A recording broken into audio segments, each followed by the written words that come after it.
Hi friends, दोस्तों Kumar PCS academy में एक बार फिर से आप सबका बहुत बहुत स्वागत है। आज के सेशन में हम UP PT and video exams के लिए पॉलिटी के जो कुछ मोस्ट इम्पॉर्टेंट फैक्ट्स हैं, या आप ये कह सकते हैं कि हम लगभग 25 क्वेश्चंस करेंगे। और ये ऐसे क्वेश्चंस होते हैं जो आप देखेंगे किसी भी वनडे एग्ज़ाम में लगातार पूछे गए हैं। और आपका जो ये एग्ज़ाम है पीईटी और वीडियो का, इसमें पूछे जाने की बहुत ज़्यादा संभावना है, राइट। तो इस वीडियो को आप पूरा ज़रूर देखिए, बहुत इंपॉर्टेंट फैक्ट्स हैं। और अगर आप पहली बार इस चैनल पर विजिट किए हैं तो इस चैनल को सब्सक्राइब कर लीजिए। वीडियो ठीक लगे तो इस वीडियो को लाइक करें और शेयर करें। तो चलिए डिस्कस करते हैं। तो ये कुछ पॉलिटी के हम मोस्ट इम्पॉर्टेंट फैक्ट्स कवर करेंगे। तो चलिए शुरू करते हैं। और हम शुरू करेंगे सबसे पहले परिसीमन आयोग। परिसीमन आयोग जिसे आप कहते हैं डिलिमिटेशन कमीशन, राइट। इसी को इंग्लिश में आप बोलते हैं डिलिमिटेशन कमीशन, या कई बार आप इसे बाउंड्री कमीशन के नाम से भी जानते हैं। तो ये सारे एक ही चीज़ें हैं, राइट। तो सबसे पहले आपसे यहाँ से कई प्रकार से सवाल पूछे जाते हैं और आपसे पूछा जाता है कि भारत में सबसे पहली बार परिसीमन आयोग का गठन कब किया गया। ये सवाल कई बार एग्जाम्स में पूछा गया है। तो आप बताएंगे 1952, 1952 में सबसे पहली बार जो है परिसीमन आयोग का गठन किया गया। और बेसिकली आपको जानना चाहिए कि परिसीमन आयोग का गठन क्यों किया जाता है। तो आपको बताना चाहूँगा कि जब आपके यहाँ सेंसस होती है, यानी जो जनगणना होती है, उसके बाद आप देखेंगे केंद्र सरकार के द्वारा परिसीमन आयोग का गठन किया जाता है। और इसका पर्पज़ होता है कि जो आपका निर्वाचन क्षेत्र होता है, बेसिकली लोकसभा सीट और विधानसभा सीट के लिए, उनको आप देखेंगे मैनेज करने के लिए इसका जो है गठन किया जाता है, राइट। और इसमें आप देखेंगे इनकी मेंबर्स की बात की जाए तो इसमें जो सुप्रीम कोर्ट का रिटायर्ड चीफ जस्टिस या जो रिटायर्ड जस्टिस होते हैं, जज होते हैं, वो इसके अध्यक्ष होते हैं। और इसके अतिरिक्त आप देखेंगे जो राज्य के जो विधायक होते हैं और लोकसभा में जो सांसद होते हैं वो भी इसके मेंबर होते हैं, राइट। ये बेसिकली इसका जो आप देखेंगे संरचना होती है परिसीमन आयोग की, राइट। तो आप देखेंगे इसकी जो परिसीमन आयोग की जो बेसिकली सिफारिशें होती हैं, या जो आप देखेंगे जो रिपोर्ट होती है, उसको संपूर्ण भारत में जो राष्ट्रपति हैं, यानी कि जो प्रेसिडेंट हैं, वो अपने आप देखेंगे वो जो है आदेश के तौर पर जारी करते हैं। तो ये बेसिक बातें आपको डिलिमिटेशन कमीशन की जाननी चाहिए। इसके अतिरिक्त आप देखेंगे जब भी कोई परिसीमन आयोग गठित किया जाता है, गठन किया जाता है, तो सबसे पहले आप देखेंगे परिसीमन अधिनियम बनाया जाता है, जिसे आप देखेंगे संसद पारित करती है। और उसके बिहाफ पर आप देखेंगे परिसीमन आयोग जो है गठित किया जाता है केंद्र सरकार के द्वारा, राइट। तो ये कुछ मोटा मोटी बातें हैं परिसीमन आयोग से रिलेटेड जो आपको जाननी चाहिए। और बेसिकली जैसा कि आप जानते हैं कि जो जनगणना है वो 10 साल पे होती है। तो आप ये समझ सकते हैं कि 10 साल पे ही परिसीमन आयोग का गठन होता है। लेकिन वर्तमान समय तक आप देखेंगे, अगर हम 2022 तक की बात करेंगे, तो आज़ादी के बाद से वर्तमान समय तक केवल 4 बार ही परिसीमन आयोग का गठन हुआ है। वो आपके सामने लिखा है। तो ये सवाल पूछे जाते हैं, आपसे पूछा जाता है कि भारत में वर्तमान समय तक कितनी बार परिसीमन आयोग का गठन हुआ, तो आप बताएंगे 4 बार। क्रमवार उनको यहाँ पर दर्शाया गया, आप देख लीजिए। सबसे पहली बार हमने आपसे बताया परिसीमन आयोग का गठन कब हुआ, 1952 में। और 1952 में ही आप देखेंगे परिसीमन एक अधिनियम बना था, उसी के बिहाफ पर इसको गठित किया गया। नेक्स्ट टाइम आप देखेंगे सेकेंड यानी दूसरा परिसीमन आयोग कब बना, 1962, ये 1962। थर्ड टाइम आप देखेंगे परिसीमन आयोग कब बना, 1973 में। और फोर्थ टाइम और लास्ट जो कब बना, 2002, ये 2002। लास्ट वाला कई बार एग्जाम्स में, लास्ट और फर्स्ट कई बार एग्जाम्स में पूछा जाता है। चौथी बार जब परिसीमन आयोग बना 2002, तो 2002 का जो परिसीमन अधिनियम था उसके बिहाफ पर ये बना। और इसके अध्यक्ष थे बेसिकली आप देखेंगे सुप्रीम कोर्ट के रिटायर्ड जस्टिस थे, जिनका नाम था कुलदीप सिंह, राइट। कुलदीप सिंह जी की अध्यक्षता में ये परिसीमन आयोग जो है गठित हुआ था। और 2007 में इन्होंने अपनी सिफारिशें दी। उसके बाद देखेंगे जो तत्कालीन केंद्र सरकार थी, उन सिफारिशों को उन्होंने उन पे विचार विमर्श किया और लागू किया, राइट। ये देखेंगे। और इसी परिसीमन आयोग के बाद ये इसमें डिफ़ाइन कर दिया गया था कि जो बेसिकली 2026 तक जो चीज़ें हैं, यानी कि जो निर्वाचन क्षेत्र हैं, वो इसी परिसीमन आयोग में जो बातें बताई गई, यानी 2002 वाली, वही लागू रहेंगी। 2026 के बाद ही नया डिलिमिटेशन कमीशन जो है वो फॉर्म किया जाएगा। ये चीज़ें आप ध्यान रखेंगे, राइट। इसके अतिरिक्त आपको 2 फैक्ट्स और ध्यान रखने हैं कि 1981 और 1991, ये 2 वर्षों में आप देखेंगे जब सेंसस हुई थी, या इनफैक्ट 1982 होना चाहिए यहाँ पे, और 1992, तब देखेंगे इन 2 अवधि में परिसीमन आयोग का गठन नहीं हुआ था, आपसे पूछा जाए तो आप बता लें, राइट, ये आप ध्यान रखेंगे। फिर आप देख रहे हैं बेसिकली जब 2002 का जो परिसीमन आयोग गठित हुआ तो इसमें कुछ चीज़ें हैं जो SC ST की जो सीट्स हैं बेसिकली लोकसभा और जो राज्यों की विधानसभाएं हैं उनमें इनकी सीट्स जो है फिक्स कर दी गए। इनफैक्ट हम बात करेंगे लोकसभा की, राइट, तो उसमें आप देखेंगे जो शेड्यूल कास्ट हैं उनके लिए 84 सीट्स की व्यवस्था की गई और जो शेड्यूल ट्राइब्स हैं उनके लिए 47 सीट्स जो है रिज़र्व कर दी गई, राइट। तो किस आयोग के बाद? तो 4th परिसीमन आयोग 2002 के बाद। तो ये इंपॉर्टेंट कुछ बातें थी परिसीमन आयोग से रिलेटेड जो आपको बतानी थी। यहाँ से अगर आप सवाल बनाया जाएगा इस टॉपिक से तो निश्चित ही आप उनको कर पाएंगे। अब हम चलते हैं आगे।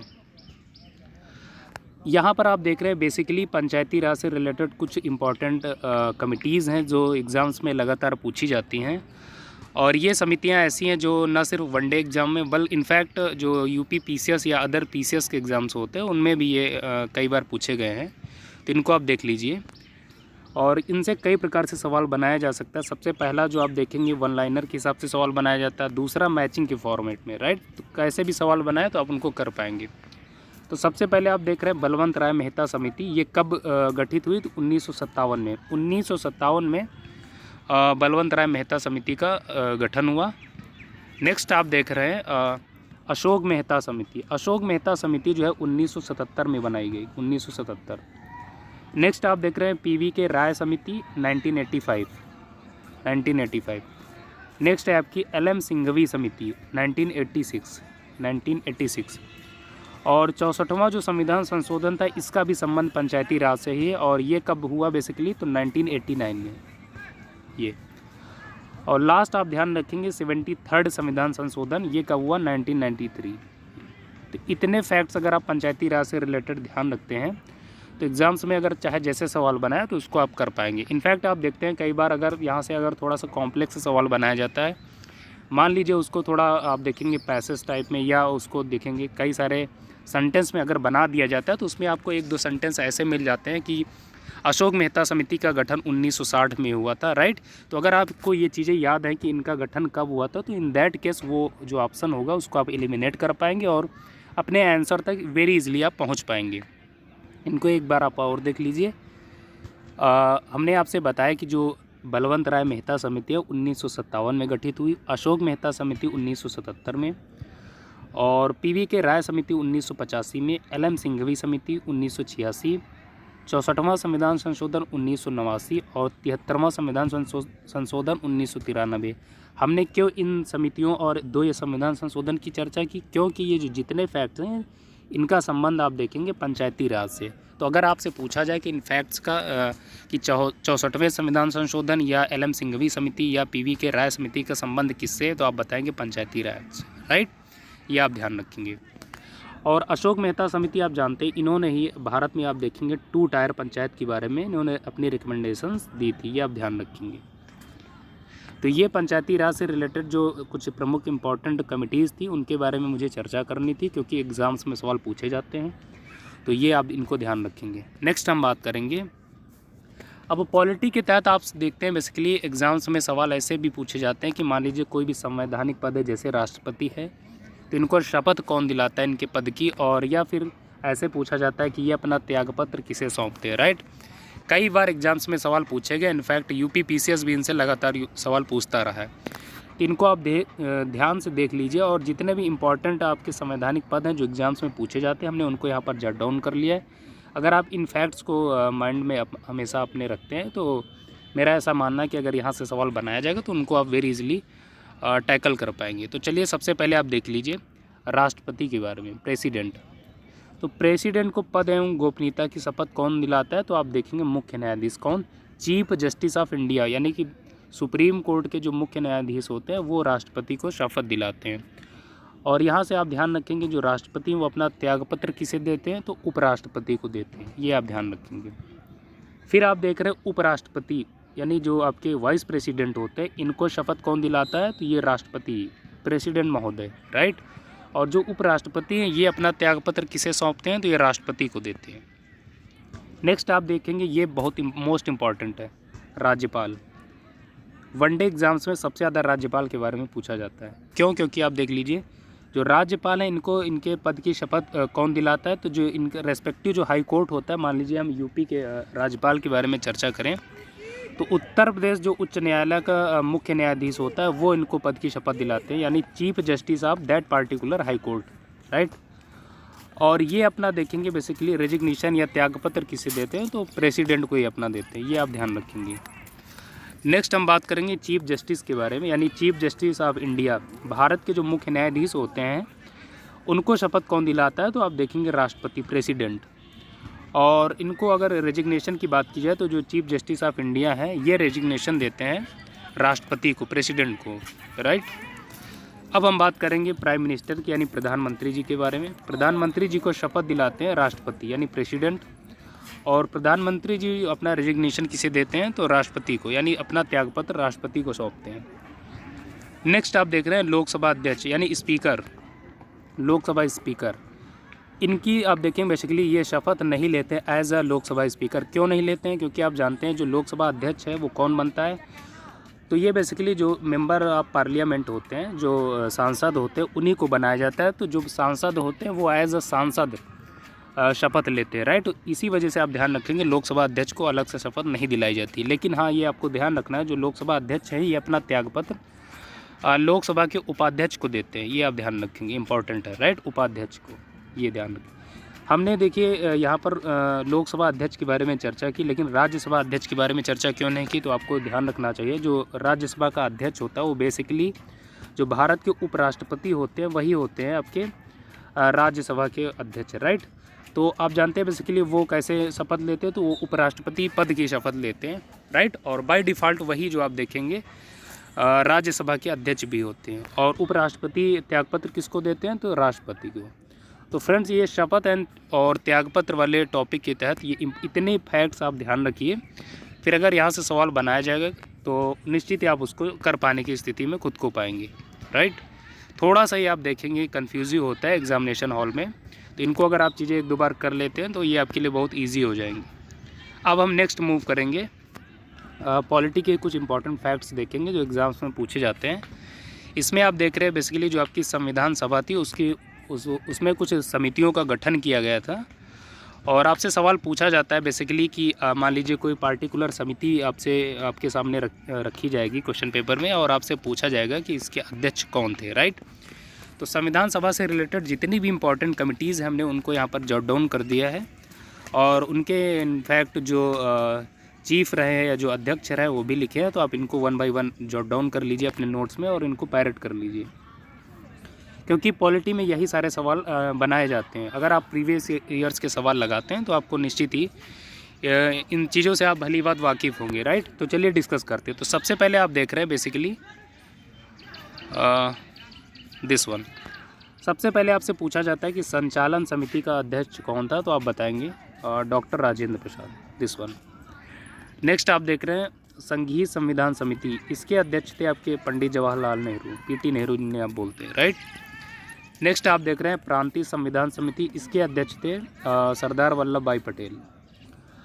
प्रारूप समिति सबसे ज़्यादा पूछी जाती है, तो आप इसको स्पेशली ध्यान रखेंगे, इस पर आप टिक मार्क कर लीजिए। ये 5 स्टार कैटेगरी का सवाल है आपका, प्रारूप समिति, दिस वन, राइट। तो प्रारूप समिति के आपके अध्यक्ष थे doctor Bhimrao Ambedkar, this one. Next आप देख रहे हैं संघ शक्ति समिति, इसके अध्यक्ष थे पीटी नेहरू। नेक्स्ट है आपका मौलिक अधिकारों एवं अल्पसंख्यक संबंधी परामर्श समिति, इसके अध्यक्ष थे सरदार वल्लभ भाई पटेल जी। नेक्स्ट आप कमेटी देख रहे हैं मौलिक अधिकार उप समिति, यानी मौलिक अधिकार से रिलेटेड जो उप समिति बनाई गई थी उसके अध्यक्ष थे जेबी कृपलानी, आचार्य जेबी कृपलानी जी, राइट। नेक्स्ट आप देख रहे हैं अल्पसंख्यक उप समिति, इसके जो चीफ थे वो थे बेसिकली HC मुखर्जी। और लास्ट आपका जो फैक्ट है इस टॉपिक का वो आप देख रहे हैं बेसिकली राष्ट्र ध्वज संबंधी जो तदर्थ समिति बनाई गई थी उसके अध्यक्ष थे डॉक्टर राजेंद्र प्रसाद।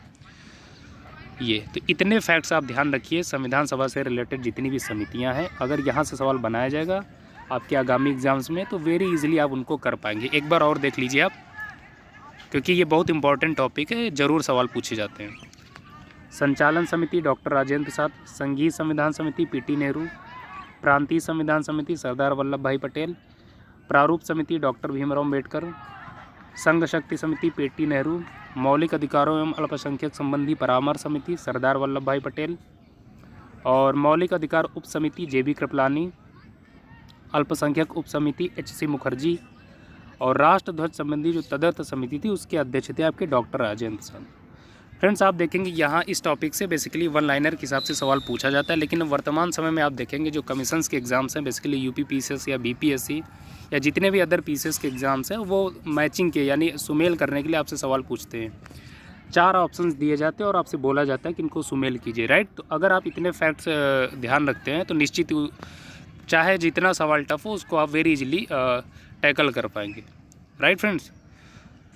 तो दोस्तों, आज की इस वीडियो में हमने पॉलिटी के जितने भी इम्पोर्टेंट फैक्ट्स हैं जो एग्जामिनेशन के लिए या आपके जितने भी आगामी एग्ज़ाम्स हैं specially UP PET and video exams, उसके जितने भी इम्पोर्टेंट फैक्ट्स हैं हमने आज उनको कवर करने का प्रयास किया। अभी इसके हम लगातार 3-4 वीडियो और आपको प्रोवाइड कराएंगे पॉलिटी के ही, और जब आप उन वीडियो को कर लेंगे तो फिर आप देखेंगे बेसिकली ये समग्र आपके जो पॉलिटी की तैयारी है वो हो जाएगी, राइट। तो फ्रेंड्स, आज की इस वीडियो को इसी नोट के साथ समाप्त करना चाहता हूँ। मिलेंगे नेक्स्ट वीडियो में, तब तक के लिए इजाज़त चाहता हूँ। बाय बाय, जय हिंद।